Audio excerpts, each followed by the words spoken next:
The film opens deep inside Brazil's Amazon rainforest. A young woman named Ana tells her partner that their journey by car has reached its limit. From here, they will need to travel by boat, and within a few days, they should arrive at the place that could change everything for her.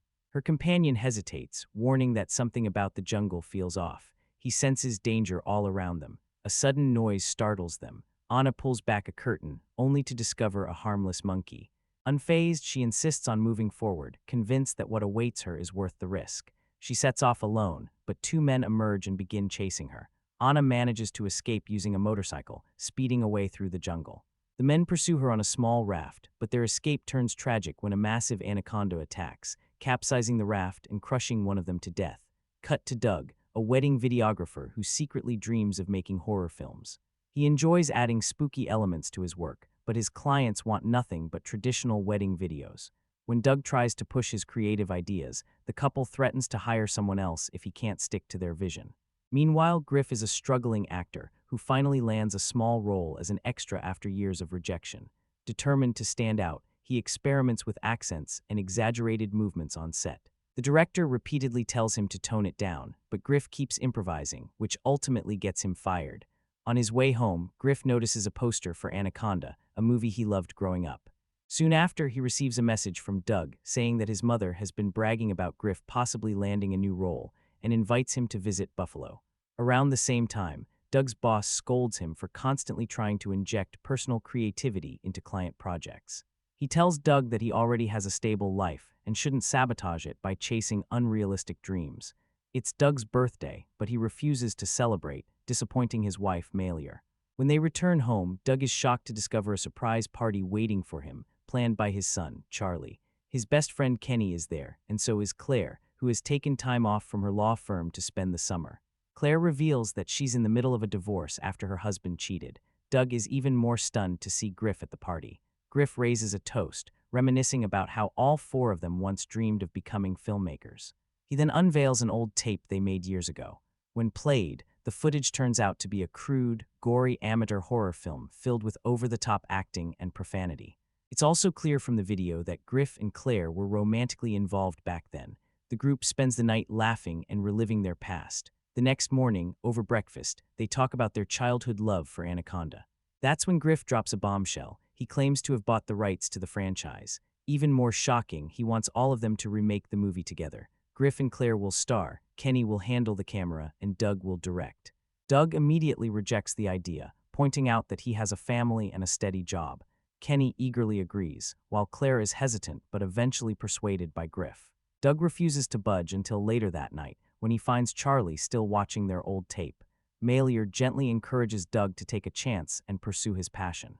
Doug watches one of his latest wedding edits and realizes how empty the work feels. Fed up, he drives straight to Griff's place and agrees to make the movie. Doug outlines what they'll need: a trip to the Amazon, a private boat, and even a real anaconda. The initial budget estimate reaches $2 million, but their loan application only gets approved for $9,000. After cutting corners, they manage to lower the budget to $47,000. They discuss adding emotional depth to the story. Doug suggests focusing on generational trauma, believing audiences connect strongly with that theme. He writes a script and reads it to the group, who all agree it's solid. Kenny apologizes to Doug for something from the past. Doug explains that Kenny once showed up drunk at a wedding shoot and destroyed a cake, forcing Doug to fire him. Kenny insists he's sober now, admitting he only drinks beer occasionally. Doug accepts his apology and promises to give him another chance. On the day they're set to leave, Charlie gifts Doug a homemade Oscar statue for good luck. Back in the jungle, Ana continues hiding from a mysterious pursuer and eventually reaches a dock. Doug and the team arrive at the same location.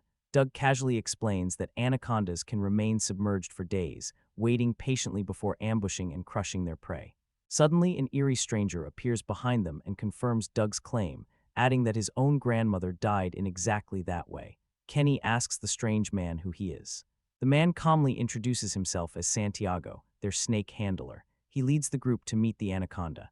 Santiago explains that when he found the snake, it was barely alive after ingesting mercury dumped by illegal gold miners. He claims he nursed the creature back from the brink of death, forming a deep bond with it. To him, the snake is family. He named it Ader. Santiago also warns that legends speak of even larger anacondas lurking deeper within the jungle. Elsewhere, Anna ducks into a small cafe, but the two men tracking her soon arrive there as well. While pretending to stay calm, she notices a boat tied up outside and spots a set of keys nearby. Thinking fast, she steals the keys and quietly slips away. Back at the dock, Griff whispers to Claire that Santiago seems unstable. Claire points out that all of them quit their normal lives to chase a childhood fantasy about making an Anaconda movie, so none of them are exactly normal either. Anna suddenly appears and tells the group that she booked the boat through her father, but he's now hospitalized, forcing her to cancel the trip and issue a refund. The crew is stunned. Doug pleads with her, explaining how much this project means to them and how long they've waited to chase their dream. Spotting the two men closing in, Anna changes her mind and agrees to take them anyway. They board the boat and Anna sets off downriver. One of the pursuers immediately questions the dockmaster and asks for a list of boats that departed within the last half hour. The following morning, the crew stops at a remote location and begins filming. Claire plays a scientist whose family was wiped out by a legendary anaconda. She hires a seasoned snake tracker, played by Griff, to hunt the creature down. During a break, Griff admits to Doug that they once planned to move to Los Angeles together and try to break into the film industry, but he lost his nerve at the last moment.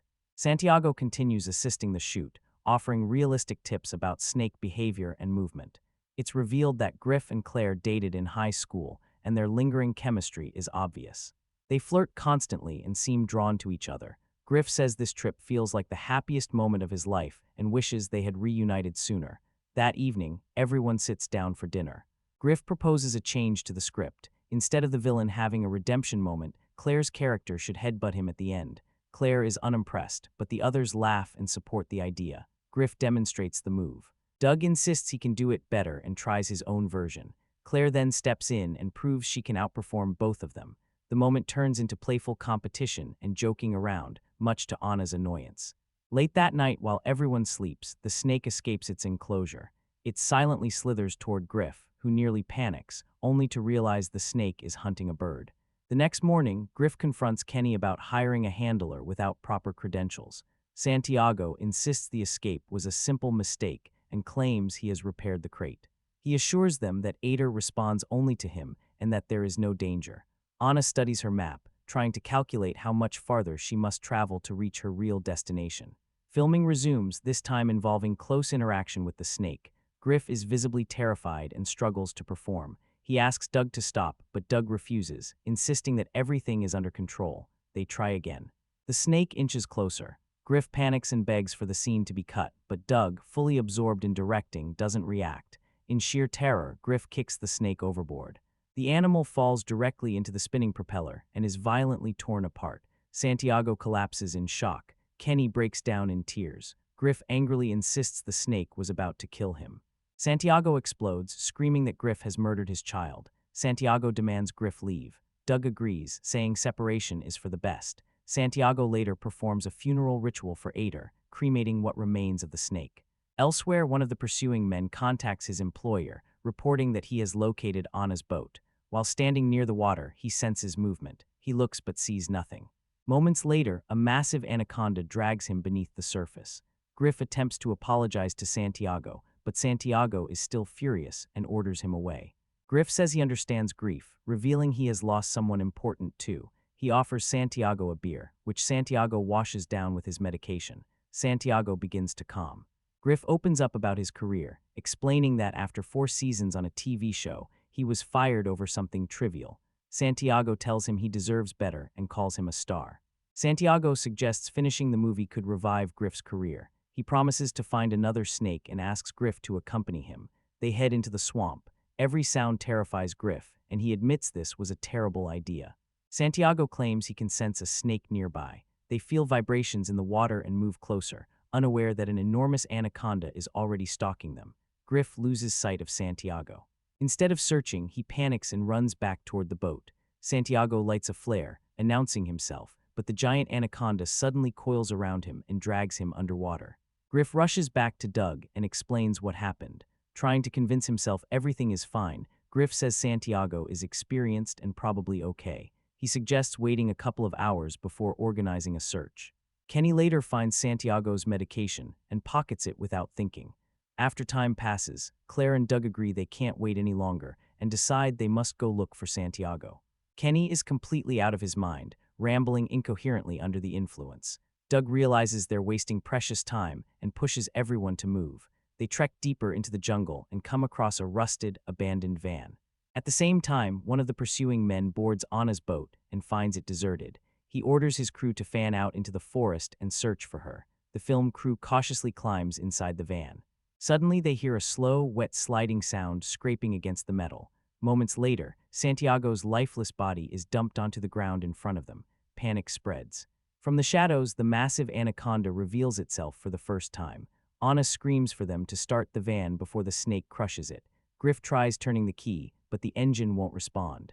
Kenny, barely coherent, mutters that the battery is split-charged and needs reconnecting, but admits he's too messed up to fix it.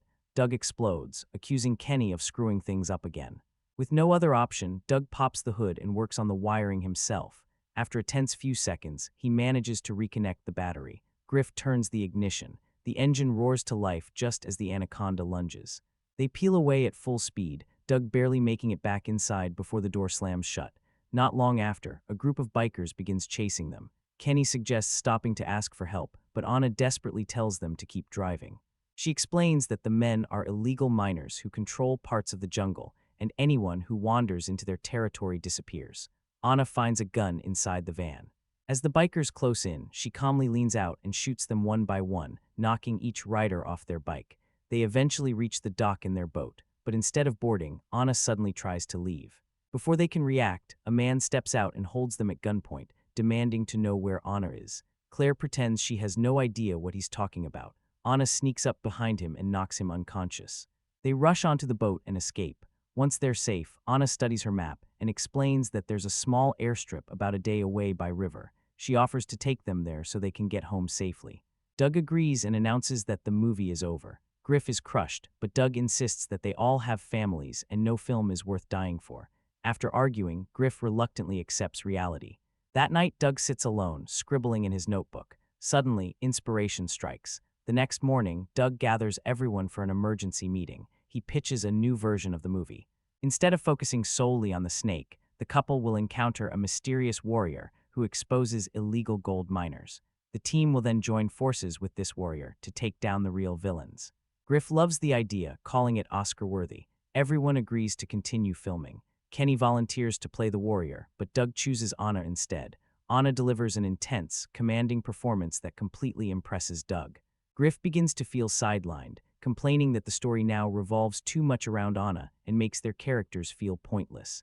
Doug brushes off the concern, clearly mesmerized by Anna's presence, and tells everyone else to take the day off. Claire can't believe they're being dismissed from their own project. Griff bitterly replies that this is how the industry works. They talk privately. Griff asks Claire if she ever wonders what her life could have been.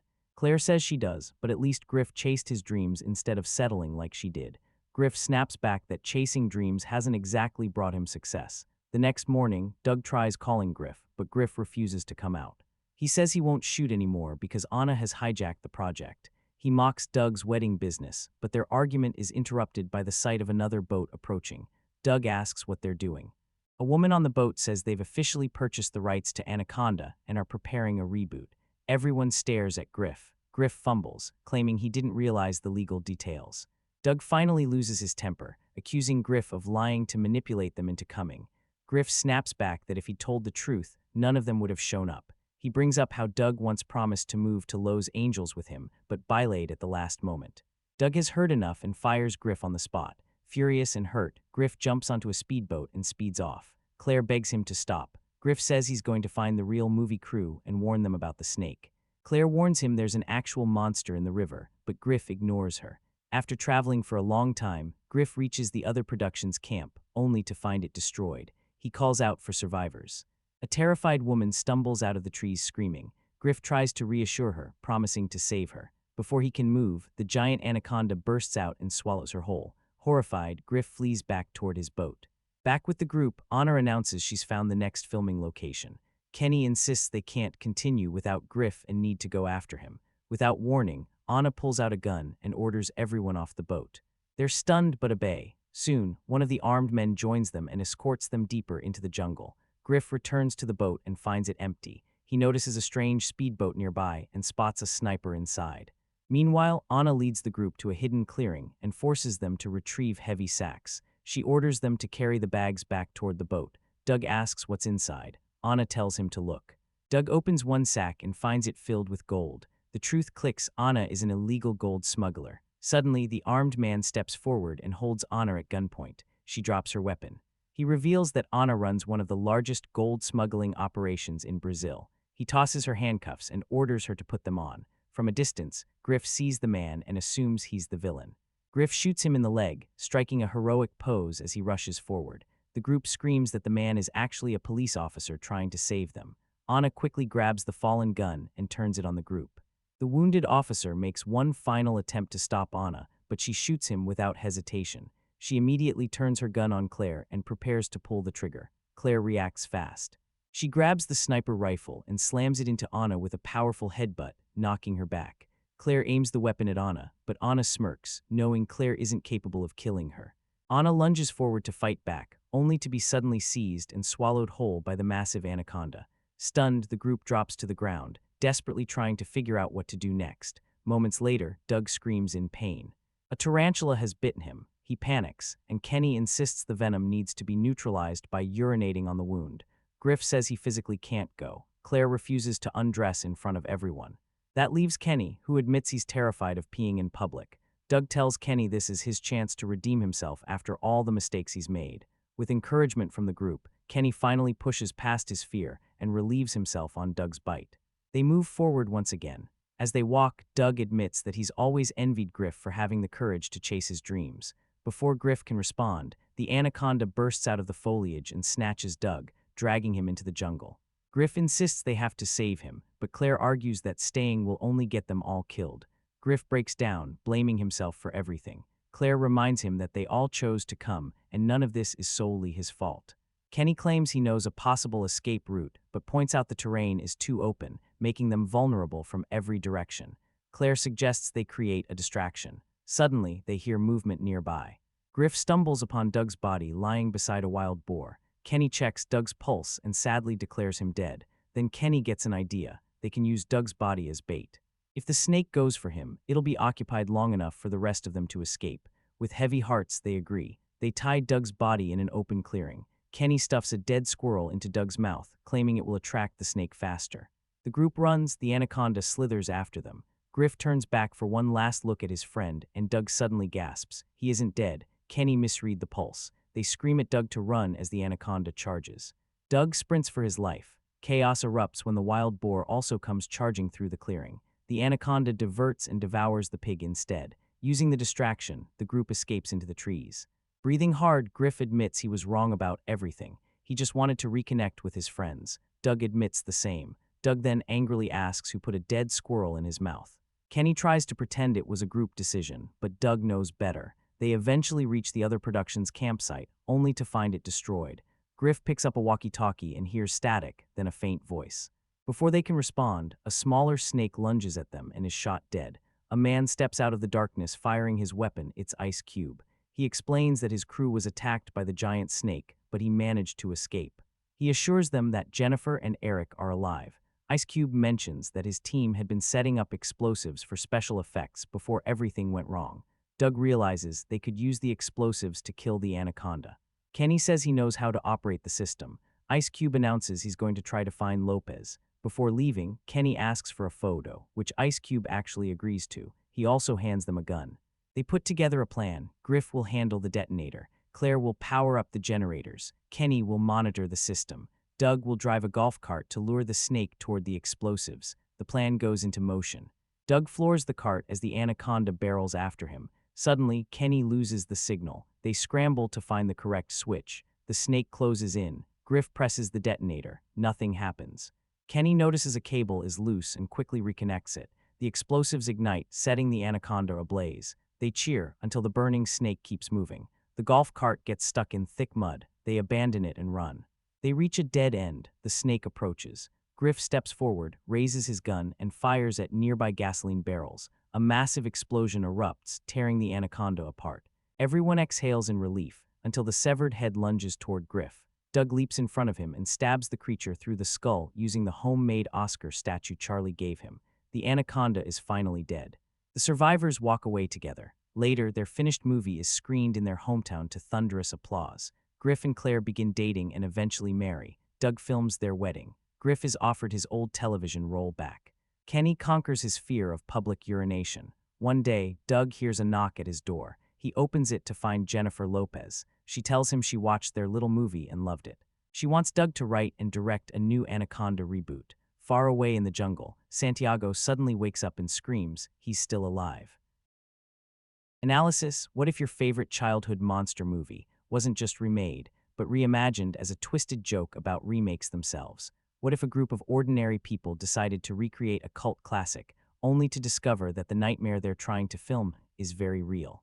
Anaconda 2025 isn't just another giant snake movie. It's not a simple reboot. It's not a straightforward remake, and it's definitely not what most people expected. This film blends comedy, adventure, and survival horror into a strange but fascinating mix, where nostalgia collides with midlife crisis, and filmmaking itself becomes part of the danger. On the surface, it looks ridiculous. Paul Rudd. Jack Black, a jungle, a giant snake. But underneath the humor is a story about people desperately chasing meaning, about clinging to the past, and about what happens when fantasy slams headfirst into brutal reality. Some viewers see Anaconda 2025 as a playful love letter to the original.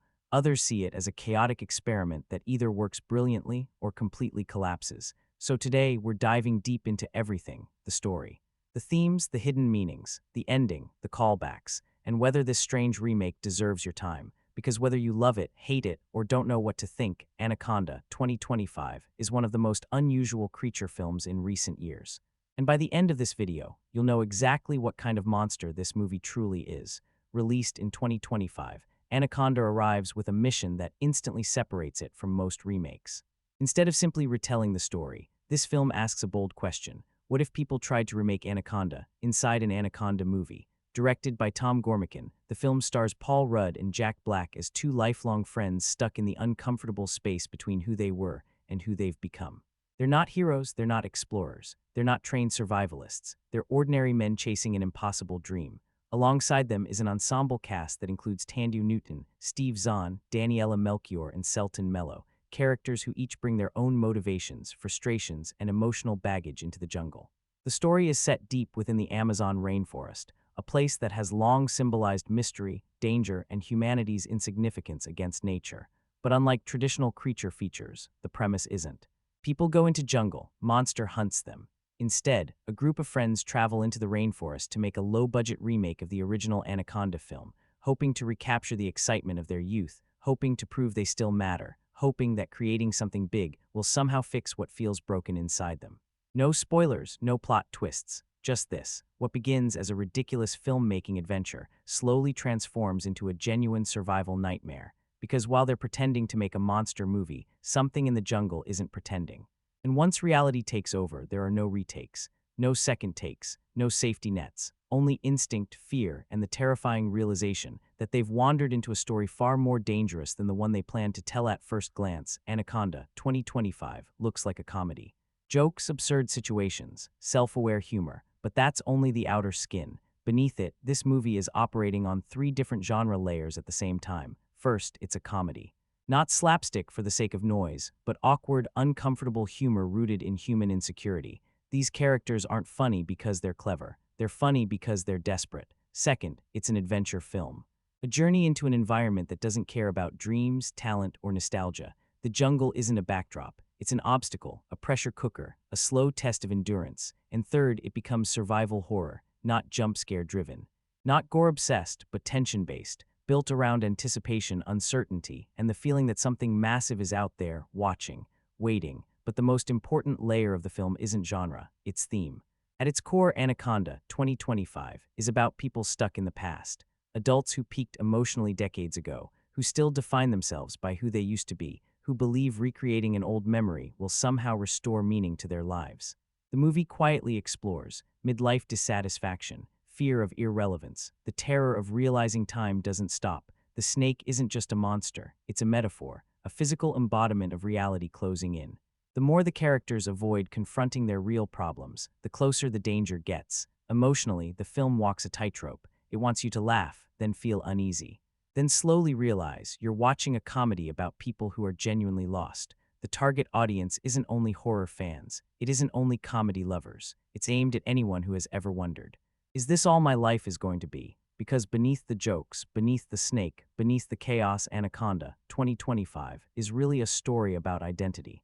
And what happens when the version of yourself you cling to no longer exists? The story doesn't begin with a monster. It begins with disappointment. Doug and Griff are two lifelong friends drifting through adulthood. Their careers feel empty.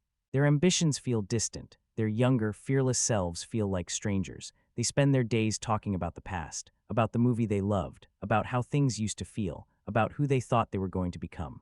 And one reckless idea changes everything. Instead of accepting that those days are gone, they decide to chase them. They will make their own version of Anaconda, not professionally, not carefully, but passionately. They gather a small, mismatched crew. Some are hopeful, some are skeptical, some are clearly there for the wrong reasons, but everyone shares one thing: they want this to mean something. The group travels into the rainforest, armed with cameras, half-baked plans, and unrealistic confidence. At first, the jungle feels like an inconvenience. Heat, mud, equipment problems, arguments, everything becomes content. Every setback becomes part of the movie. They laugh, they improvise, they convince themselves they're in control. Then small details start to feel wrong. Animals behave strangely. Local warnings are brushed aside. Uncomfortable silences replace jokes. What once felt like an adventure starts to feel like intrusion. Their first real encounter with danger isn't spectacular. It's subtle, a shadow that doesn't make sense, a sound that doesn't belong. A moment that lingers too long. Doubt creeps in, but ego is louder than instinct. They push forward, because quitting would mean admitting failure, because turning back would mean admitting they're chasing ghosts. When the snake finally reveals itself, the illusion shatters. This isn't a movie monster. This isn't a special effect. This is a massive, living predator, and it isn't amused by their presence. Panic replaces creativity. Plans collapse. Friendships fracture under pressure. Every decision now has weight. Every mistake has consequences. The jungle stops being scenery. It becomes a maze, a trap, a hunting ground. Some characters try to maintain control. Others freeze. Others break. The group slowly realizes something horrifying. They didn't come here to make a movie. They came here to prove they still mattered, and now they're paying for that need. The story shifts from "can we finish this film?" to a much simpler question.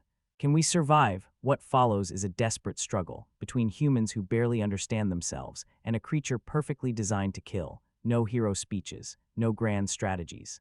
Just fear, instinct, and the fragile hope that they might escape the jungle with their lives. By the time the story reaches its final act, nothing about this journey feels like a joke anymore. The characters are exhausted, injured, emotionally stripped bare. The jungle has taken everything superficial away, leaving only who they truly are underneath. The final confrontation with the Anaconda isn't framed as a triumphant boss battle. It's messy, chaotic, desperate.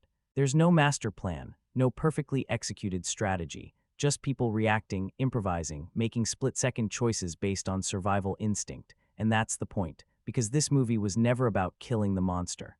It was about facing reality. When the snake is finally neutralized, it doesn't feel like victory. It feels like escape, relief. The characters don't stand taller. They don't feel powerful. They feel small, humbled, changed. Doug and Griff, the two friends who started this entire disaster, finally confront the truth they've been running from. They weren't trying to make a movie. They were trying to rewind time. They were trying to become younger versions of themselves. And the jungle showed them something brutal. You can't live in the past. You can't rebuild your identity from nostalgia. The ending suggests that survival itself becomes their real achievement, not fame, not recognition, not finishing the film. Just making it out alive. Symbolically, the Anaconda represents the consequences of denial. The longer they avoided their personal emptiness, the bigger the danger grew. When they finally stop pretending, stop performing, stop chasing fantasy, that's when escape becomes possible. The film leaves the future deliberately open. We don't see perfect life transformations. We don't get tidy resolutions. Because growth isn't cinematic, it's quiet, uncomfortable, ongoing. Some viewers interpret the ending as hopeful, others see it as bittersweet, but both readings share one truth: they didn't find the movie they were searching for. They found themselves, and sometimes, that's far more terrifying than any monster on the surface. Anaconda 2025 plays like chaos, but beneath the noise, the film is quietly packed with small details that deepen its meaning. One of the most consistent visual motifs is mirrors and reflections. Shiny camera lenses, water surfaces, metal equipment cases. characters are frequently framed alongside reflections, suggesting they're constantly confronted with versions of themselves, who they are versus who they pretend to be. Another subtle detail lies in how often the characters talk about control, controlling the shoot, controlling the schedule, controlling the story. Yet the jungle is filmed in wide, overwhelming shots, making humans look tiny and powerless. It visually reinforces the idea they never had control, not over nature, not over their lives, not even over their own self-image. There are also playful callbacks to the original Anaconda. Background props resembling classic weapons, camera angles that mimic iconic shots, even throwaway lines that echo dialogue from the 1997 film. But instead of using these as pure fan service, the movie reframes them as commentary. It's acknowledging nostalgia while quietly questioning it. Another clever piece of foreshadowing appears early, a casual joke about how nothing ever goes according to plan in the jungle. It's played for laughs.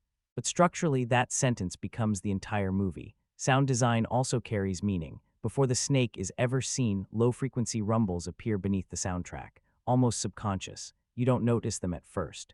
But your body does, creating unease long before danger is visible. Even the snake's camouflage isn't just a creature feature trick. It symbolizes unseen consequences. Problems you ignore, fears you bury, they don't disappear.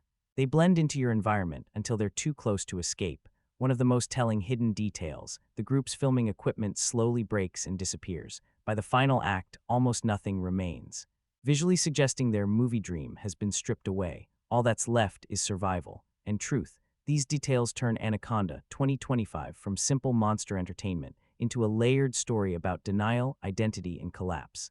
A film that quietly asks, how many people are walking through life, pretending everything is fine, while something massive waits in the shadows? Behind the chaos of Anaconda 2025 exists a production story almost as strange as the movie itself. This wasn't designed as a standard reboot. From the beginning, the filmmakers wanted something risky, something self-aware, something that commented on the idea of remakes instead of simply repeating one. Director Tom Gormican approached the project with a single guiding question: what if the remake knows it's a remake? That philosophy shaped every creative decision. Paul Rudd and Jack Black weren't cast to play action heroes. They were cast to play ordinary men pretending to be heroes. Both actors leaned heavily into awkwardness, missed confidence, overcompensation. The performances were intentionally imperfect because perfection would have betrayed the story. Several scenes were partially improvised, especially moments of arguing, panic, and emotional confession. The goal wasn't polished dialogue, it was uncomfortable honesty. The production also avoided relying solely on digital effects. Practical creature elements were used for close-up shots, textures, movement rigs, physical interaction points, so actors could react to something tangible, even when the final snake would later be enhanced with CGI. This choice helps ground the horror, giving weight to the creature's presence. One interesting behind-the-scenes detail: the jungle environment was designed to feel progressively more hostile. Early scenes use brighter lighting and wider spacing.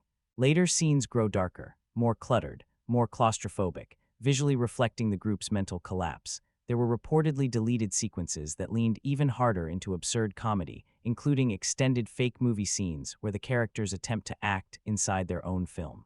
Many of these were cut to preserve pacing and tonal balance. The filmmakers also slipped in a surprise cameo connected to the original franchise, serving as both a nostalgic nod and a wink at longtime fans. Perhaps the most revealing fact: the creators never wanted audiences to agree on whether the movie is brilliant or ridiculous. They expected division. They designed it that way.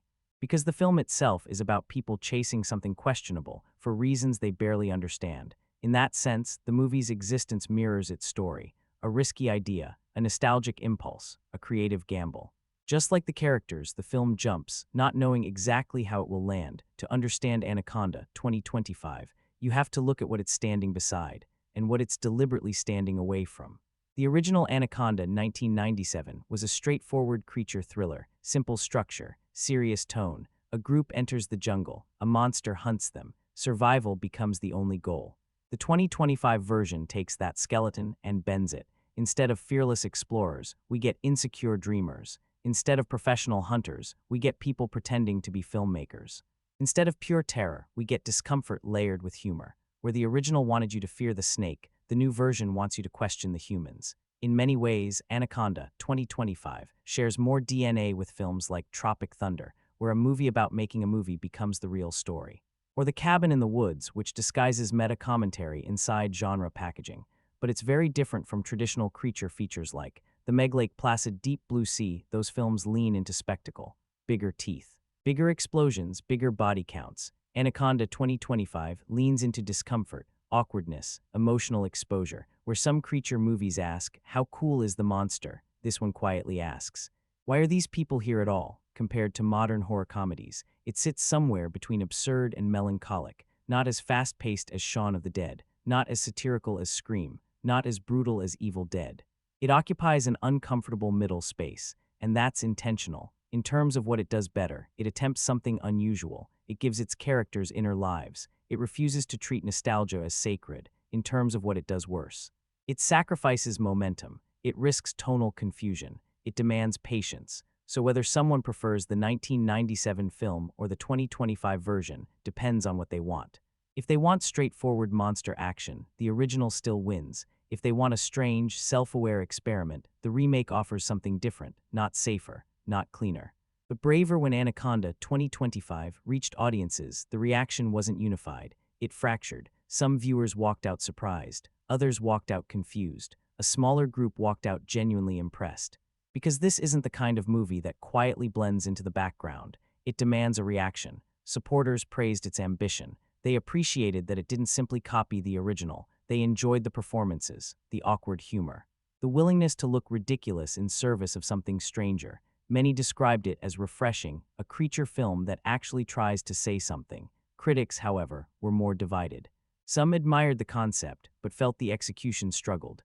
They pointed to tonal whiplash, comedy that sometimes undercuts tension, horror that doesn't always linger long enough to fully bite. Others argued that the film's refusal to commit to one lane is precisely the problem. Is it a comedy, a horror film, a satire, a character study? The movie answers, yes, and that answer doesn't satisfy everyone. Among longtime fans of the original, reactions were equally split. Some appreciated the self-awareness. Others wanted a more faithful, creature-driven experience. No irony, no commentary, just survival. What's clear, Anaconda 2025 is not a consensus film. It isn't universally loved. It isn't universally hated. It occupies a strange middle ground, a polarizing experiment. And historically, these kinds of movies often age differently. Some are dismissed at release, then reevaluated later as misunderstood risks. Others fade quietly. Whether Anaconda 2025 becomes cult-loved or quietly forgotten will depend on how future audiences respond to its oddness. But one thing is certain, safe movies rarely start conversations. This one did so. What is Anaconda 2025? It isn't a masterpiece. It isn't a disaster. It's something far more interesting. It's a risky experiment disguised as a creature feature. Its greatest strength is its willingness to be strange. It doesn't worship nostalgia. It questions it. It doesn't treat its characters as heroes. It exposes their flaws.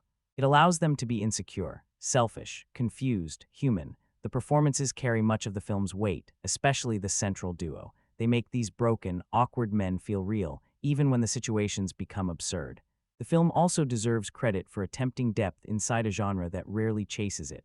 But ambition has a cost. The pacing stumbles, the tone wobbles, some jokes miss, some tension evaporates too quickly, not every idea lands.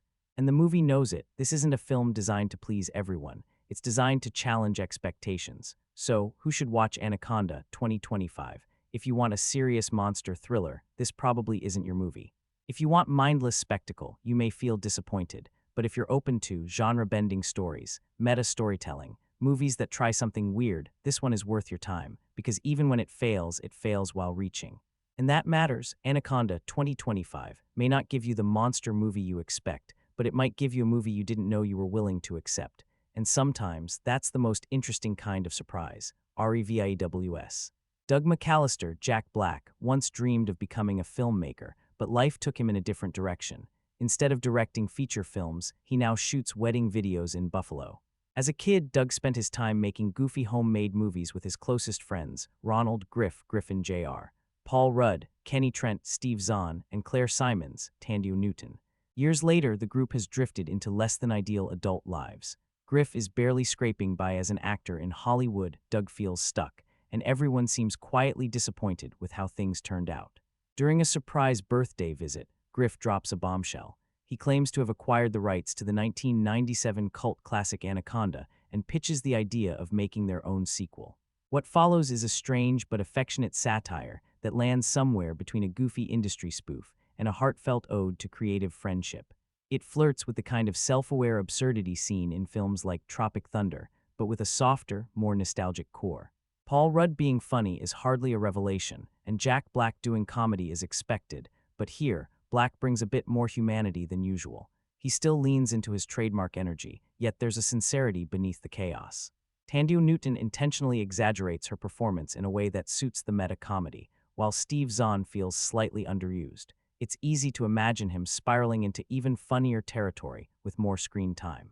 A few extra running gags about scraping together a ridiculous micro-budget, a la Ghostbusters and its famous mortgage joke, would have added even more charm. Honestly, the movie almost begs for a more playful title, something like Not Anaconda or Anaconda, rights pending, because that's exactly the tone it operates in.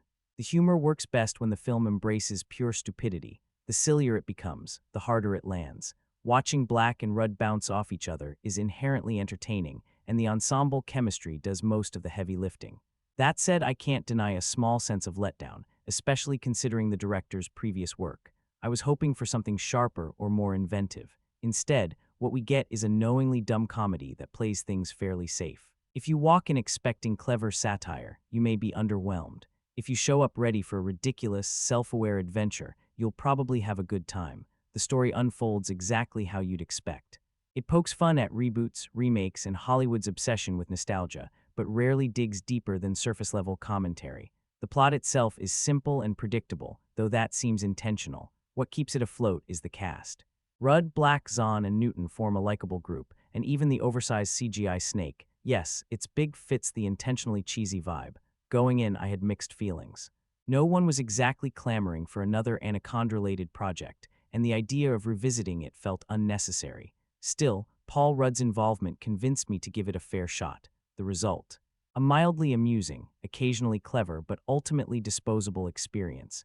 There are laughs, a few fun ideas, and some meta touches that work, but nothing that truly sticks. Visually, the film looks decent, and the jungle setting adds atmosphere. However, the script feels thin, and the jokes don't always hit as hard as they should. It's watchable, but far from memorable. This isn't the kind of movie you'll revisit often. The original Anaconda remains a gloriously trashy cult favorite, followed by a string of forgettable sequels. This meta-reboot attempts to comment on that legacy while also celebrating it.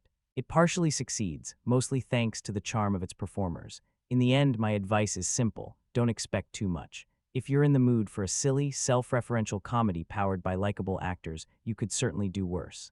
Just don't expect a modern classic. Enjoy it for what it is, have a few laughs, and move on. When Santiago introduces his trained snake for a key scene, Griff completely loses his nerve when the creature slithers too close. In the chaos, he accidentally kills it, flinging the body into the river where it is shredded by the boat's propeller. With their snake movie, now snakeless, the team reluctantly agrees they must venture into the jungle to find a replacement. Their nighttime trek through the rainforest quickly turns terrifying when a colossal anaconda ambushes them, weaving through the group with ease. Around this time, Doug decides to expand the script by giving Anna a larger role after she proves she can handle herself. This shift in focus irritates Griff, who feels his character is being sidelined. Things grow even messier when the group crosses paths with a professional Sony film crew that is also shooting an Anaconda remake. Doug confronts Griff, who finally confesses that he never actually secured the rights to the franchise. Following a heated argument, Griff abandons his friends and attempts to join the rival production, only to discover their boat destroyed and their set deserted, with evidence that the Anaconda has slaughtered many of the cast and crew. Back with the main group, Anna admits she is an illegal gold miner fleeing from authorities. She is eventually caught by Paulo, a police officer who has been tracking her, but Griff suddenly returns and shoots Paulo in the leg, mistakenly assuming he is a criminal. Anna finishes the officer off, then takes the group hostage and forces them to collect gold for her. Before she can go any further, the Anaconda strikes again, coiling around Anna and crushing her beneath the water. As the survivors attempt to escape the jungle, tragedy strikes when Doug is swallowed whole by the giant snake. Later, Kenny, Griff, and Claire stumble upon his motionless body and assume he's dead. Desperate, they use him as bait, covering him with a dead boar and placing a rat in his mouth to attract the creature. At the last possible moment, Doug regains consciousness and narrowly avoids being eaten a second time. The group makes their way back to the ruined film set, where they encounter Ice Cube playing himself, one of the stars attached to the studio remake. He helps fend off the snake and supplies them with weapons before leaving to search for any remaining survivors. A plan involving pyrotechnics fails, but in a final stand, Griff detonates propane tanks with a flare gun, and Doug lands the finishing blow to the Anaconda's head. The friends ultimately complete their low-budget film, only to receive a cease and desist order from Sony, preventing any theatrical release. Griff and Claire end up married, while Doug is later approached by Jennifer Lopez, also as herself, who praises the movie and offers him the chance to direct a legitimate reboot. In a closing tease, Santiago is revealed to still be alive somewhere deep in the Amazon. The supporting cast includes Ione Skye, Ben Lawson, Rui Ricardo Diaz, John Billingsley, Dan Silvera, Ron Smike, and several actors portraying the younger versions of the main characters. Jack Black's manic energy pairs nicely with Paul Rudd's calmer presence, creating an entertaining contrast. Steve Zahn and Tandy Newton each get standout moments. Daniela Melchior is serviceable in her role, and the surprise appearances by Ice Cube and Jennifer Lopez are sure to delight fans of the original film. While the 1997 Anaconda was accidentally funny, this reinterpretation embraces comedy on purpose, leaning heavily into meta jokes, visual gags, and playful one-liners. The scares rarely land, and suspense is minimal, but that feels intentional. What results is a goofy, self-aware action-adventure horror comedy that doesn't take itself seriously, and honestly, that works in its favor. Remake announcements usually make longtime movie fans groan. Sometimes they succeed. A Star is Born 2018, The Thing 1982, True Grit 2010. Other times they crash hard. Psycho 1998, Rollerball 2002, and The Texas Chainsaw Massacre 2003. So when writer-director Tom Gormican, the unbearable weight of massive talent, was announced as tackling Anaconda, the reaction wasn't outrage so much as confusion. Why revisit a film that barely qualifies as a cult classic? Once Jack Black and Paul Rudd were revealed as the leads, the intention became clearer. This isn't a straight remake. It's a comedic spin on a movie that already had unintentional humor baked into its DNA. The story centers on four childhood friends stuck in midlife stagnation who rediscover a VHS tape of a movie they made as kids. Watching it rekindles their creative spark, and they decide that remaking Anaconda is the perfect way to reclaim their lost passion. That questionable idea sends them into the Amazon, where they quickly stumble into a dangerous situation involving gold smugglers, shady operators, and of course, a man-eating snake. Chaos follows, bodies pile up, and ridiculousness ensues. It's silly, it's messy, it's self-aware, and while it may never be considered great, it's an entertaining, lighthearted tribute to a strange little corner of 90s creature feature history. Worth a watch, Tom Gormican teams up with Kevin Etten to co-write and direct a boldly comedic reinterpretation of the 1997 creature feature, originally penned by Hans Bauer, Jim Cash, and Jack Epps Jr. Instead of offering a wink and nod parody, the filmmakers lean fully into absurd comedy. The movie sprinkles in affectionate nods to its predecessor, including playful references to Jennifer Lopez, Eric Stoltz, and even a cheeky jab at Jon Voight's famously strange accent. This brand of humor doesn't always land for me, but I have to admit I chuckled more than I expected, largely thanks to the charisma of the cast. Steve Zahn, in particular, delivers a few genuinely sharp one-liners. At this point, most viewers will already know if this style of comedy suits their taste. If it does, you might have some fun. If not, consider yourself warned. The original Anaconda, 1997, occupies a nostalgic corner of childhood for many. It was never high art, but it became a staple on television, where families and kids embraced its giant snake chaos. The jump scares, familiar tropes, pulpy thrills, and Jon Voight's gloriously exaggerated villain all fit neatly within the boundaries of crowd-pleasing cinema. Then came Anaconda's 2004, a sequel that largely disappointed fans. Unfortunately, lightning strikes twice. In 2025, the franchise stumbles again, only this time the misstep feels even more pronounced.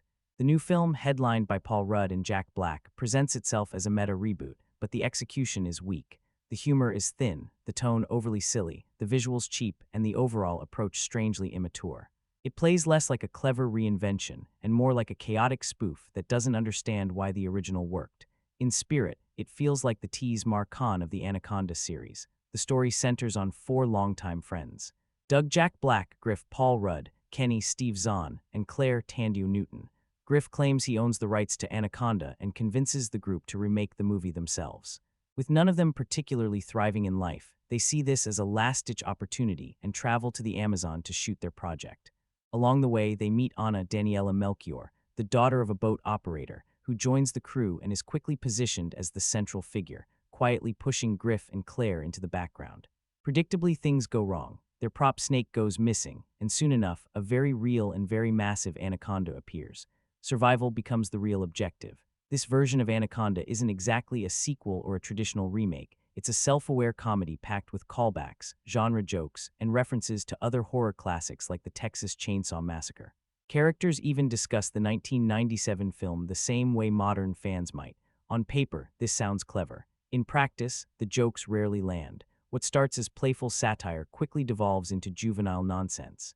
Worse, the movie treats suspense, horror, and action as punchlines. There's no tension, no sense of danger, and no reason to care. Eventually, you stop hoping for improvement and simply wait for the runtime to expire. The performances don't help much. It feels as though most of the cast is coasting.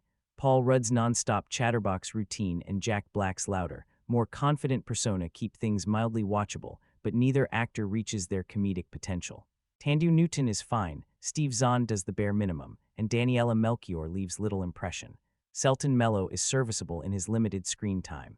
Cameos from Ice Cube and Jennifer Lopez offer a brief nostalgic spark, but even those moments feel oddly wasted.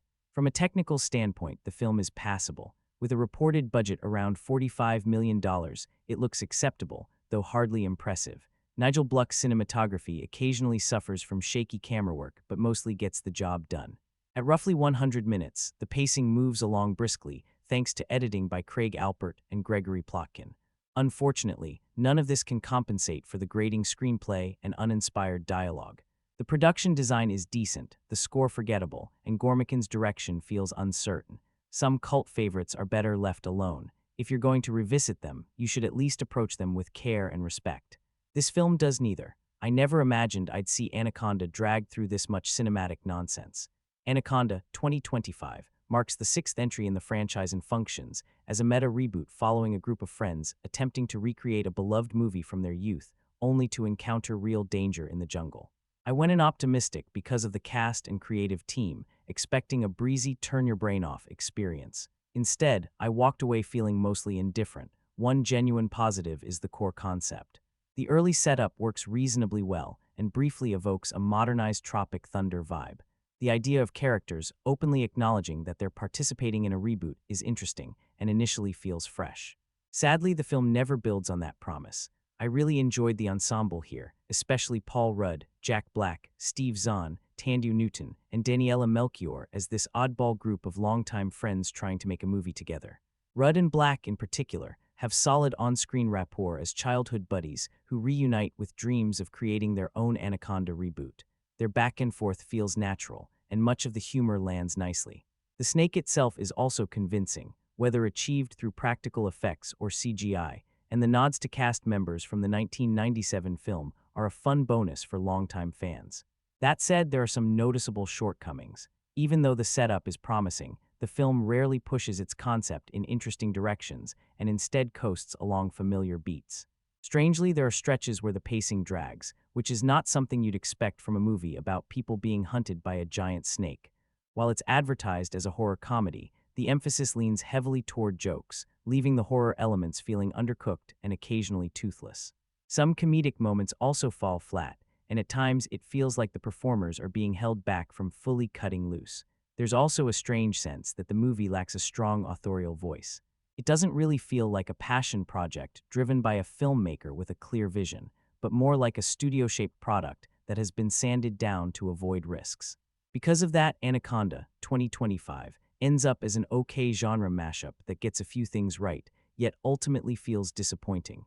It's another reminder of why I often find myself frustrated with Sony's output. This reboot/remake also makes me curious about what the original pitch might have looked like compared to what we actually received.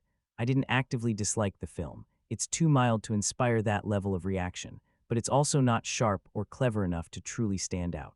The story follows Griff, a struggling actor in Lowe's Angels, and Doug, who earns a living making wedding videos. When Griff returns home for Doug's birthday, he reveals he has secured the rights to the original Anaconda and proposes a low-budget remake with their old friend Claire. Along with cameraman Kenny Trent and local snake handler Santiago, they travel to the Amazon to begin filming, only to realize a real, massive anaconda is lurking nearby and may have taken an interest in them.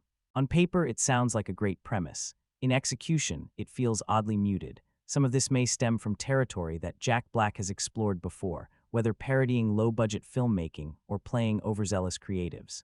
There's also a sense that the movie is overly respectful toward both the studio system and the original Anaconda, which itself is famous for being so bad it's good. The biggest flaw, though, is that the film simply isn't funny enough. It often confuses pointing out cliches with actually satirizing them, as if being self-aware is sufficient on its own.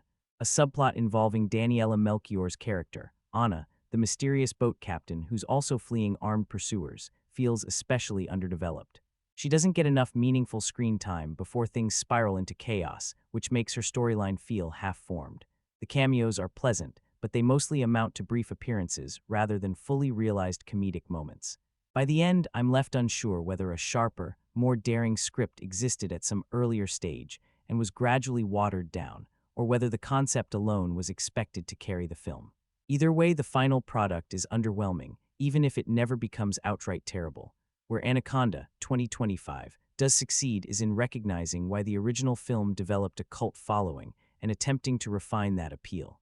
Unlike the 1997 movie, which became funny largely by accident, this version clearly aims for intentional comedy. The humor is generally approachable, playful, and designed to work for a wide audience. The first half is pleasant and serviceable, hovering in decent but unremarkable territory as it sets up characters and tone. Then, once the story fully embraces absurdity in the latter half, the movie becomes far more entertaining. When it finally commits to the madness, the laughs start coming more frequently. The slapstick, animal-driven chaos, and wildly exaggerated problem-solving are better timed, with a few standout gags that genuinely caught me off guard. Paul Rudd and Jack Black proved to be inspired casting choices, bringing charm, self-awareness, and strong comedic instincts that help keep the movie afloat even when it veers into total silliness. In the end, Anaconda 2025 is a mixed bag, occasionally funny, intermittently engaging, but never quite as bold or clever as its premise suggests. The surprise appearances by Jennifer Lopez and Ice Cube are easily one of the film's biggest highlights, playful nods to the franchise's past that feel warm and well-earned without becoming overindulgent. This movie isn't pretending to be high art. It knows exactly what it wants to be, a silly, energetic crowd pleaser, and in that regard, it mostly delivers. It's a legacy sequel that finally seems to understand why people remember these films in the first place. That said, this is still a strange way to bring back a property that began in 1997. Now headlined by Jack Black and Paul Rudd, the story centers on two longtime friends bonded by their shared obsession with horror movies. During a birthday gathering with their equally eccentric pals, played by Tandu Newton and Steve Zahn, Black's character pitches an outrageous idea: remake Anaconda by actually traveling to Brazil and using a real snake. To fund this absurd dream, they even gamble with a home mortgage. Predictably, everything that could go wrong eventually does. Things grow even messier when Daniela Melchior's character tags along, fleeing from a group of criminals. From that point forward, the film stacks complication upon complication, clearly aiming for non-stop laughs. Unfortunately, the comedy rarely reaches that goal. I found myself genuinely laughing only once, and that moment already appeared in the trailer, which doesn't inspire much confidence for viewers expecting wall-to-wall humor. I do, however, have a soft spot for movies set in faraway, dangerous environments. I have zero desire to ever step foot in the Amazon rainforest, so cinema is my preferred way to experience it. Because of that, I went into Anaconda 2025 with cautious curiosity. While the film feels uneven and occasionally unsure of itself, it ultimately stumbles its way into being a fairly enjoyable 99-minute ride. The cast is easily the film's strongest asset. It's difficult to dislike a movie that stars so many naturally charming performers. Each actor seems well matched to their role, and their collective chemistry holds the whole thing together even when the narrative starts wobbling. Without them, this movie would collapse entirely. Story-wise, things are serviceable at best. The setup gives these ordinary people a plausible excuse to venture into the jungle, but it doesn't generate as many fun scenarios as it should. The criminal subplot, in particular, feels unnecessary and mostly slows the momentum. It adds very little beyond extra noise. When it comes to the snake itself, the movie doesn't hold back. The creature sequences lean aggressively into chaos, and the jump scares are extremely loud and frequent, bordering on excessive. Viewers sensitive to sudden audio spikes should prepare themselves. Still, some of the creature moments are creative. including an especially memorable scene involving a spider bite and its bizarre aftermath. That sequence feels like a throwback to the kind of outrageous gags that used to populate studio comedies in the early 2000s, and it genuinely works. Overall, I had a decent time with this. It functions as both a horror-tinged adventure and a broad comedy, managing to find a workable middle ground between the two. Rather than presenting itself as a serious monster movie, Anaconda, 2025, reimagines the franchise in a self-aware, tongue-in-cheek way, packing in enough humor and heart to justify its runtime. The movie also carries strong early 2000s comedy energy, particularly reminiscent of films like Tropic Thunder, thanks to its meta premise and Jack Black's presence. Black brings his usual enthusiasm, while Paul Rudd remains effortlessly likable even when his character behaves selfishly. Thandie Newton, Steve Zahn, and Selton Mello all enjoy moments to stand out, though Daniela Melchior is unfortunately underused, largely confined to a quiet, guarded role. The opening stretch is weak and fails to establish the tension it aims for, but once director Tom Gormican leans fully into comedy, the film becomes more confident. The self-referential jokes about filmmaking and Hollywood excess often land better than the broader slapstick. The CGI snake looks solid enough, and shooting in an actual jungle adds authenticity that green screens simply can't replicate. Ultimately, this version of Anaconda will likely surprise fans expecting a traditional creature feature revival. It prioritizes laughs over scares and embraces parody over suspense. While the original film had its own brand of campy menace, this reboot knowingly trades that for absurdity. Even so, despite Jack Black and Paul Rudd sharing top billing, their chemistry doesn't quite reach the level one might hope for, a missed opportunity in an otherwise passable, self-aware reboot. Although both lead performers are widely praised for their comedic instincts and strong on-screen charisma, this film strangely keeps them on a tight leash. It never truly lets either actor cut loose, and as a result, much of the comedy feels muted. Instead of sharp or memorable laughs, the jokes often land in the realm of predictable silliness, giving the movie a comfortable but uninspired personality. You can sense the filmmakers aiming for humor, but too often the punchlines fizzle rather than pop. One of the film's biggest weaknesses lies in its writing. The tone constantly wavers, unsure whether it wants to function as an affectionate tribute, a spoof, or a light horror adventure. Because it never commits fully to any of these directions, the narrative lacks a strong backbone. Tension struggles to build, and whenever the story begins to flirt with danger, it quickly deflates itself with gags that feel more obligatory than natural. The visual effects don't help matters. The computer-generated snakes, especially the massive anaconda, look noticeably synthetic. Their exaggerated size and glossy texture make them feel closer to animated creations than living threats. Instead of inspiring fear, the creature often appears exaggerated to the point of absurdity, which further weakens the suspense. Compared with modern creature features, the visuals feel undercooked and somewhat rushed. Still, the movie isn't entirely without redeeming qualities. The supporting cast injects occasional sparks of energy, and there's a late sequence that leans heavily into nostalgia in a way that actually works. For a brief moment, the film taps into the spirit that made the original memorable, reminding viewers why the concept once had such appeal. In the end, Anaconda, 2025, doesn't collapse into disaster, but it also never rises to the level of a meaningful comeback. It's a lightly amusing, easily forgettable diversion, something acceptable for a lazy night at home, but hardly essential viewing or theater-worthy. The film stars Jack Black of a Minecraft movie and Jumanji fame, Paul Rudd, Ant-Man, Anchorman, Thandie Newton, Westworld Mission, Impossible 2, and Steve Zahn, Chad Powers, The Ridiculous Six. The story follows a group of childhood friends who reunite with the odd goal of remaking one of their favorite movies from 1997, Anaconda. Jack plays a wedding videographer who dreams of making a real film but has never caught his big break. Paul portrays an underemployed actor whose proudest credit so far is appearing as a background extra on a TV show. The two once made amateur movies together as kids, and one of those early projects even surfaces here.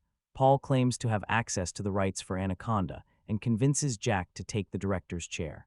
They recruit Thandie as their leading lady and bring Steve aboard as a producer, both of whom also appeared in their childhood filmmaking days. The production begins with a supposedly manageable snake provided by a handler, but when that plan falls apart, the group is forced to search for another option.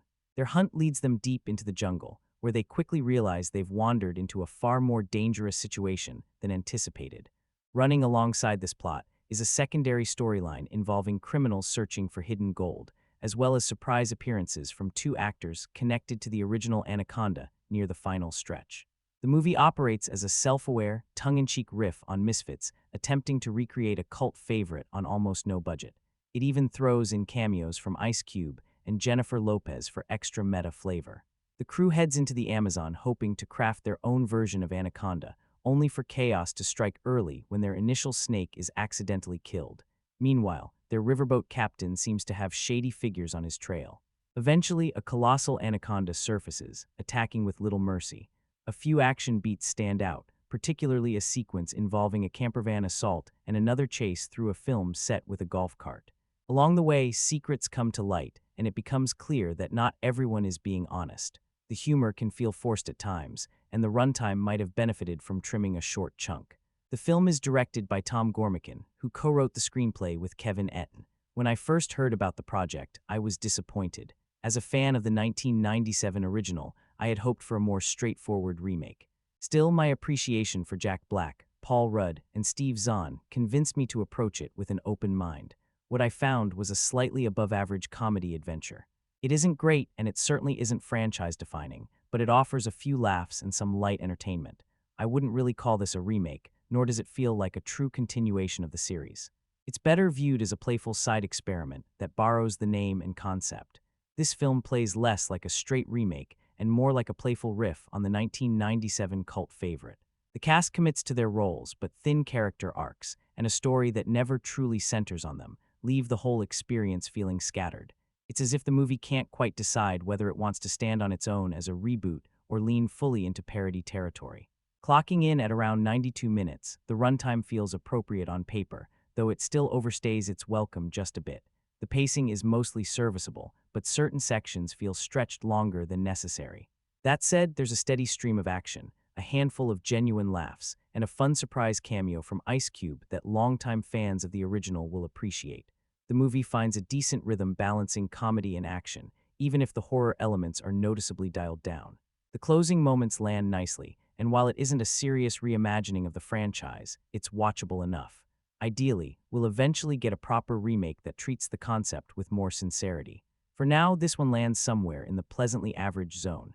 If you approach it as light entertainment rather than a true revival, you may walk away satisfied.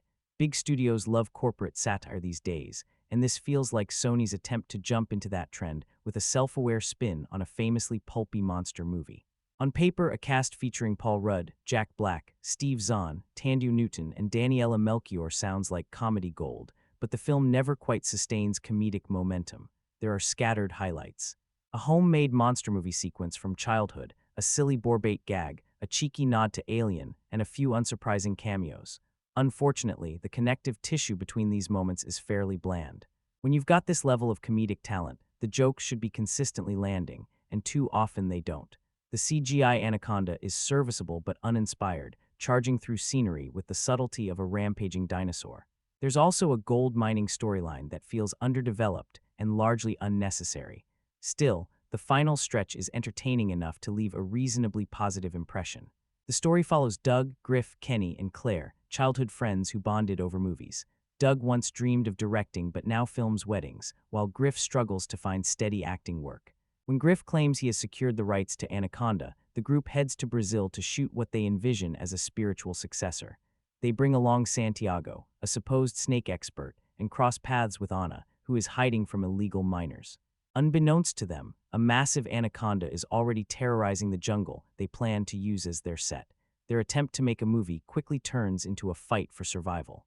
The concept has potential, but the execution doesn't fully capitalize on it. The meta jokes often feel like low-hanging fruit, and the humor swings wildly between effective and flat. The snake's big entrance lacks proper build-up, and the script leans heavily into predictability. The cameos, despite being heavily marketed, are underutilized. Given how sharp the unbearable weight of massive talent was, expectations for Tom Gormican's follow-up were understandably high. Sadly, even with a strong cast, the writing doesn't give them enough to work with. The subplot involving illegal miners feels unfinished, and the film would have benefited from focusing more on the chaotic production of the in-universe movie. Likes, lighthearted, fast-moving tone, occasional clever jokes, fun cameo appearances, enjoyable music, simple, undemanding entertainment summary. Anaconda isn't aiming for narrative depth, and that's fine, but the pacing and structure don't always support its breezy intentions. The movie relies heavily on comedy to carry a very basic story, turning the jungle into a playground of slapstick, banter, and meta-commentary. It pokes fun at Hollywood reboots while simultaneously being one, which is amusing in theory, even if the execution is inconsistent. You'll find one-liners, puns, nostalgic winks, and brief cameo appearances sprinkled throughout. Some land, others don't. Overall, it's a mildly amusing adventure that works best when expectations are kept low. Not a standout, but not a disaster either, just a serviceable parody-style spin on a beloved cult classic. I've always had a soft spot for movies with energetic soundtracks, and this new take on Anaconda definitely leans into that strength. The music lineup bounces across different styles, and most of the time those tracks pair surprisingly well with what's happening on screen. The result is a kind of audio-visual harmony that pushes the entertainment factor higher than it probably should be. So what's the bottom line? The movie is unapologetically goofy, and in certain moods that actually works. Sometimes you just want something light, ridiculous, and stress-free, and Anaconda fits that role nicely. The cast clearly embraces the silliness, going all in on exaggerated performances, and if you arrive expecting dumb fun and easy laughs, chances are you'll walk away satisfied. That said, there are some obvious shortcomings, weak points. The storyline is thin, visual effects feel dated, characters lack depth, scarcity of genuine scares, not nearly enough snake-driven tension comedy, often overwhelms everything else. Overall thoughts. Even a knowingly silly movie still benefits from solid foundations, and that's where this remake struggles. The plot is extremely basic. It experiments with a meta-style concept that partially lands, but then tries to mix in heavier story beats that feel unnecessary and underdeveloped. These extra elements don't add much and mostly serve as distractions. Character writing is another issue. Because the film leans so heavily into self-aware humor, most of the personalities feel shallow. Dialogue is delivered with exaggerated emphasis and sitcom-style timing, which makes the characters more like caricatures than people. They're amusing, but rarely engaging beyond the joke. Visually, the CGI leaves a lot to be desired. While there's obvious effort behind the effects, the creature animation often carries a low-budget, made-for-TV vibe. Textures and movements sometimes veer into cartoon territory. That may have been intentional, but in an era where digital effects can look stunning, it feels like a missed opportunity. Anyone hoping for a tense horror adventure should adjust expectations early. The film occasionally hints at a hunted atmosphere, but those moments are quickly drowned out by constant punchlines. Without sustained danger or suspense, the movie loses much of what once defined the franchise. The snake itself doesn't appear as often as you'd expect, and the body count is surprisingly small. Instead of being a looming threat, the creature often feels like a comedic accessory. So yes, the movie is arguably too silly, and that excess humor ultimately weakens the experience. Final verdict: this version of Anaconda delivers exactly what it advertises: escapist entertainment. It's straightforward, noisy, and packed with jokes, embracing its identity as a lightweight jungle romp. The soundtrack is enjoyable, the pacing is brisk, and it's easy to watch without much mental investment. However, toning down the comedy and adding more substance to the characters and narrative would have gone a long way. The film juggles too many half-baked ideas, and removing the strong hunter versus prey tension strips away the edge that once made these movies exciting. The end result feels messy, overly constructed, and oddly sanitized, especially for a franchise built on danger and spectacle. Would I suggest seeing it in theaters? Probably not, unless you're desperate for pure escapism. On a positive note, the movie succeeds as a comedy-inspired reimagining. The premise of a crew attempting to create a reboot within the story is amusing, even if it isn't fully explored. There's also a side plot involving stolen gold that never really pays off, but it's harmless. The humor lands often enough, with several genuinely funny moments scattered throughout. Performances are solid across the board, and while the snake's CGI isn't impressive, it's serviceable. It's also fun to see Jack Black and Steve Zahn sharing the screen again. After playing lovable idiots together decades ago, they reunite here as older, still charming goofballs, and their chemistry remains intact. Some might argue that this movie is yet another sign that Hollywood is scraping the bottom of the barrel for ideas, but honestly, it still manages to be an entertaining ride. The four central characters are, by most standards, a group of lovable underachievers, yet they're easy to root for, and you genuinely worry about their safety as they venture into the jungle to make what is essentially a low-budget, DIY revival of Anaconda, only to discover they've walked into something far more dangerous than expected. The surprise cameo appearances by Ice Cube and Jennifer Lopez near the end are a fun nod to the past, and add an extra layer of amusement. My biggest personal issue is the heavy reliance on jump scares, combined with the fact that I absolutely cannot stand snakes.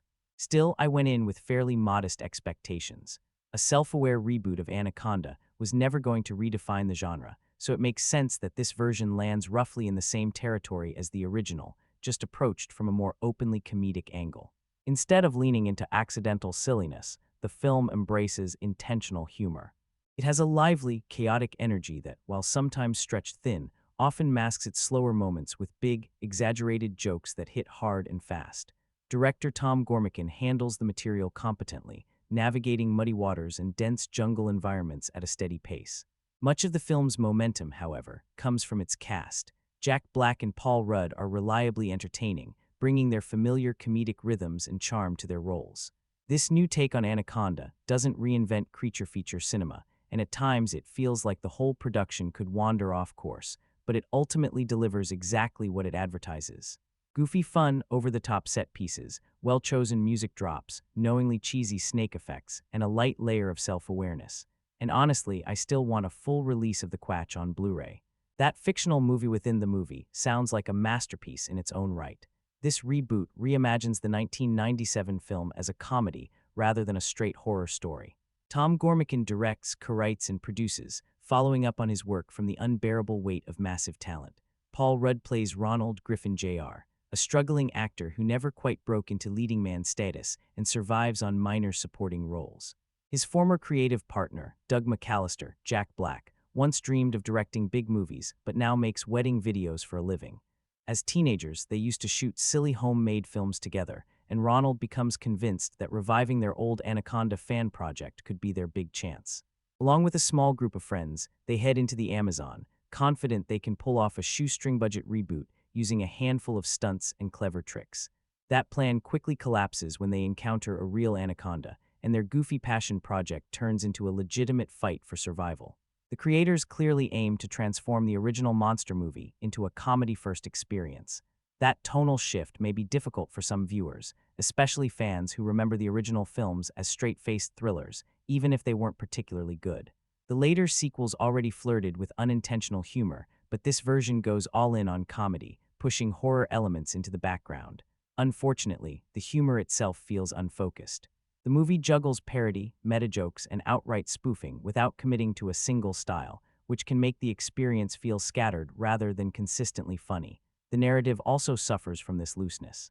Certain characters exist mainly to push events along, vanish for long stretches, and then pop back in when convenient. There's an attempt to explore themes of regret and missed potential, but those ideas get buried beneath the chaotic comedic approach. Visually, the film relies almost entirely on CGI for the snake, which prevents the creature from ever feeling truly real. Adding to that, the anaconda doesn't appear until fairly late in the runtime, sometimes making the movie feel more like a generic jungle comedy than an actual anaconda reboot. Compared to the original's use of animatronics, which at least provided some tangible presence, this version feels more artificial. Because of the uneven structure, none of the cast members are given enough space to truly shine, and it becomes hard to form a strong emotional attachment to any of them. Realistically, there probably wasn't a huge audience begging for another Anaconda movie in the first place. Even as someone who enjoys cheesy creature features, I've always found the franchise more mildly amusing than genuinely memorable. This reboot doesn't change that status, but it does manage to offer a silly, occasionally fun spin on an old concept. Nothing more, nothing less. The idea of resurrecting a franchise that's been quiet for years usually sounds like a bad plan. On paper, a new Anaconda movie feels unnecessary, if not outright ridiculous. What makes this entry surprisingly effective, though, is that the filmmakers seem fully aware of how absurd the whole concept is. There's a self-awareness baked into the project that constantly winks at the audience, as if everyone involved knows that being passionately devoted to the Anaconda series is, frankly, a little silly. The core concept alone is hilariously over the top. A group of middle-aged fans of the 1997 original venture into the wilderness to create their own reboot. It's a ridiculous setup, but once the film gets past a slightly uneven first 15-20 minutes, it starts to find its rhythm. For some viewers, this may easily rank as the dumbest movie of the year, and I'm fairly certain that's intentional. If that was the goal, the movie absolutely nails it. Pairing Jack Black, Paul Rudd, and Steve Zahn in an unapologetically goofy horror comedy feels like inspired casting. All three have proven comedic instincts, and watching them bounce off each other in such an unhinged setting is a major highlight. Big, silly studio comedies don't hit theaters very often anymore, so maybe I'm more forgiving than usual, but I genuinely laughed more during this movie than I have in most releases this year. The humor comes from a mix of quotable lines, visual jokes, and pure nonsense. While the overall storyline follows a fairly predictable path, the film sprinkles in enough oddball turns and small surprises to keep things entertaining. There are moments where the editing feels a bit rough, suggesting a rushed post-production process, but even in its weaker stretches, the movie remains enjoyable. One of the film's biggest strengths is its tonal balance. It embraces the stupidity of its characters while also playing with familiar horror tropes, without tipping into parody overload or turning into a spoof in the style of the Scary Movie series. Fans of the original Anaconda will also notice a few fun cameos.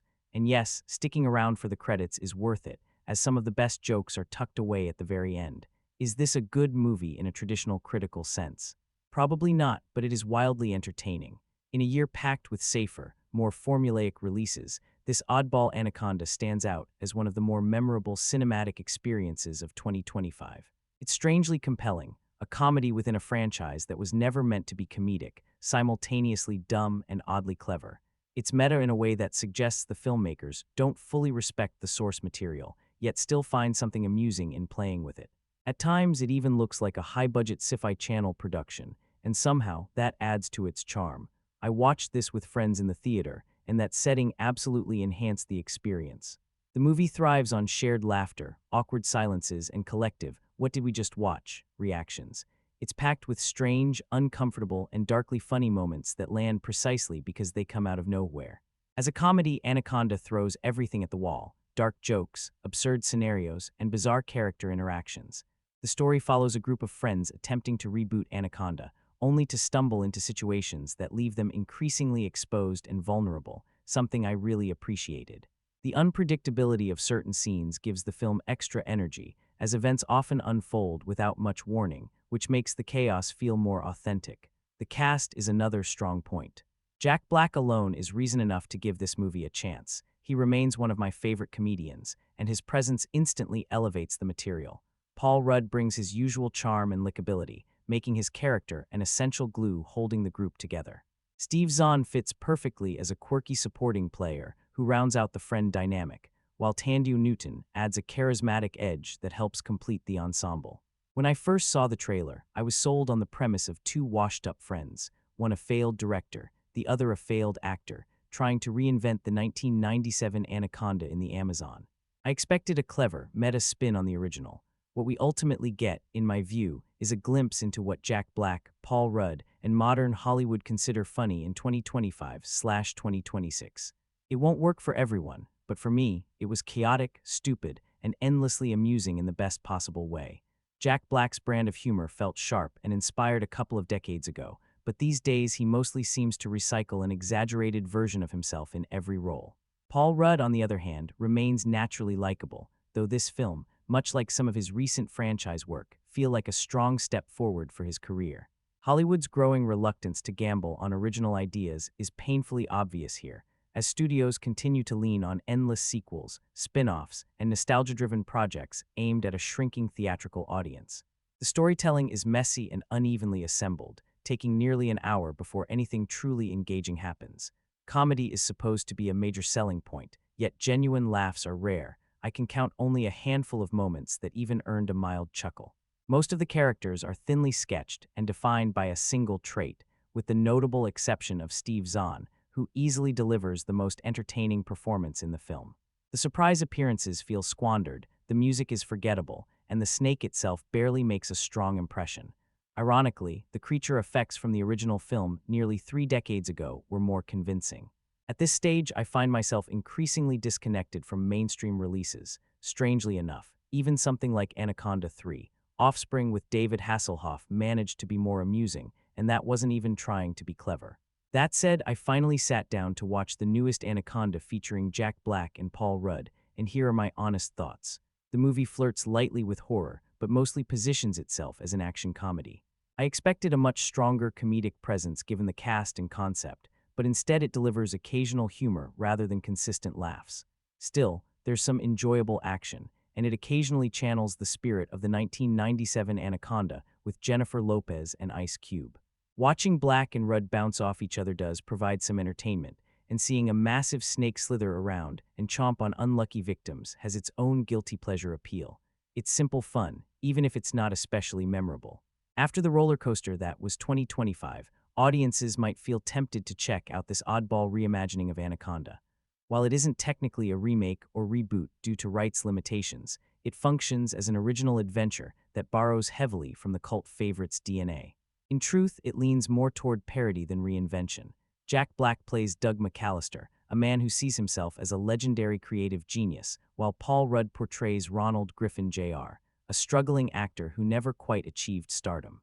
This marks the first time the two longtime collaborators truly share center stage together. The film was shot in Australia's Queensland region, using lush natural locations to stand in for the Amazon rainforest, and visually those environments do provide a nice backdrop. A word of warning, skipping the trailer might improve your experience, as it reveals far too much. There are also a couple of amusing cameos from actors associated with the original film, plus a small end-credit surprise worth sticking around for. This entry is technically the sixth installment inspired by the franchise, but it's easily the most overtly comedic and self-aware of the bunch. Rather than offering a straightforward remake, director Tom Gormican presents a playful, meta take on the idea of fandom. The story centers on a group of friends who once dreamed of remaking their favorite jungle thriller, only to find themselves living through a version of it. Doug is trapped in a monotonous job filming weddings, while Griff is stuck on the fringes of Hollywood success. Alongside Claire and Kenny, played by Tandu Newton and Steve Zahn, they embark on a half-baked expedition armed with a script, minimal resources, and maximum nostalgia. Of course, things spiral out of control when smugglers, eccentric hunters, and a very real giant snake enter the picture. The movie keeps everything fairly safe, but its goofy tone, intentionally cheesy creature effects, and non-stop stream of absurd scenarios give it a certain charm. It feels like a love letter to the loud, silly adventure films of the 1990s, even if not every joke lands. Still, enough of them do to make this one of the more amusing, occasionally inappropriate comedies of the year. When you decide to revive an old property, the bare minimum should be assembling a cast people actually want to spend time with. Thankfully, pairing Jack Black with Paul Rudd turns out to be a smart move. Black stepping into a more grounded, straight-faced role is surprisingly entertaining, especially when contrasted with Rudd's hopeful, mildly self-absorbed dreamer. Steve Zahn brings his trademark chaotic charm, and Tandu Newton proves once again that her comedic instincts are razor-sharp. This isn't a film chasing greatness, and it doesn't pretend to be. Instead, it leans into being goofy, self-aware entertainment that understands exactly how absurd it is. It feels like a playful salute to Anaconda rather than a direct imitation, recognizing that poking fun at an old classic can also be a form of appreciation. It's the kind of movie best watched in a theater with expectations set low, mind relaxed, and a willingness to enjoy the ride. Director Tom Gormican crafts a tongue-in-cheek reboot that constantly winks at both the audience and its source material. The result is chaotic, meta, and strangely engaging. While it will never be counted among the greats, it functions well as disposable fun, a spectacle fueled by jokes, occasional frights, and an understanding that silliness is the main attraction. A huge part of what makes it work is the chemistry between its leads. Black, Rudd, Zahn, and Newton clearly enjoy playing off each other, selling the idea of a group of friends desperate to break free from unremarkable lives. Their playful energy carries many scenes, and even when the humor is simple, its timing often lands just right.